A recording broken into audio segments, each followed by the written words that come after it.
രാധാറാണിയും ഗുരുവായൂരപ്പൻ്റെ വിവാഹകാര്യമൊക്കെ അത് നമുക്ക് ഭാഗവത്തിൽ പറയുന്നില്ല അല്ലേ. രാധാറാണിയെക്കുറിച്ചേ പറയുന്നത്. കാരണം ശുകദേവ് ഗോസ്വാമി എന്തുകൊണ്ടാണ് പറയാത്തത്?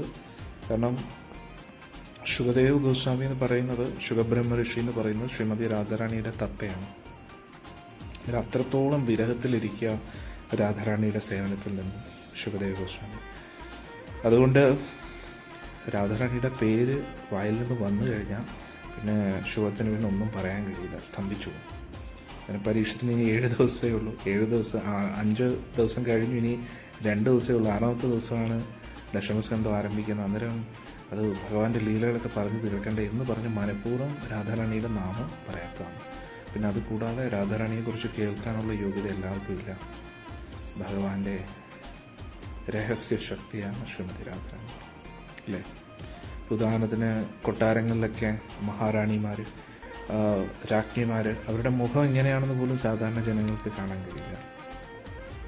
അത്രയ്ക്ക് അമൂല്യമായിട്ടുള്ള രത്നമാണ് ശ്രീമതി രാധാറാണി എന്ന് പറയുന്നത്.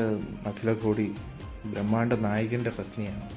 അവരെല്ലാവർക്കും ആ രാധാറാണിയെക്കുറിച്ചുള്ള ഒരു ചെറിയ ഇൻഫർമേഷൻ പോലും എല്ലാവർക്കും കിട്ടത്തില്ല. അത് നമ്മൾ മനസ്സിലാക്കുക, അതാണ് നമ്മൾ മനസ്സിലാക്കേണ്ടത്. പക്ഷെ കാരുണ്യപൂർവ്വം ഭഗവാൻ രാധാറാണിയുടെയും കാരുണ്യത്താൽ ചില സ്ഥലങ്ങളിൽ നമുക്ക് ഇൻഫർമേഷൻ കിട്ടും. ഭാഗവതം അങ്ങനെയുള്ള ഗ്രന്ഥങ്ങളിൽ കുറച്ച് അതായത് എന്തിന് നമ്മുടെ ഉള്ളിൽ യഥാർത്ഥ മനോഭാവത്തിലേക്ക് വരാൻ. അതായത് ഒരു രാവണന് സീതാദേവിയുടെ അടുത്ത് പോകാൻ കഴിയില്ല. എന്തുകൊണ്ട്?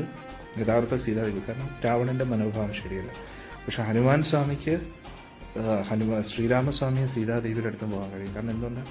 സേവന മനോഭാവം, ദാസൻ എന്നുള്ള ഭാവത്തിലാണ്. ലക്ഷ്മണസ്വാമിയുടെ ഭാവം അതേപോലെ നമ്മുടെ ഭാവം അങ്ങനെയാകുമ്പോൾ നമുക്ക് ഭഗവാന്റെ ലോകത്തേക്ക് പ്രവേശിക്കാൻ കഴിയും.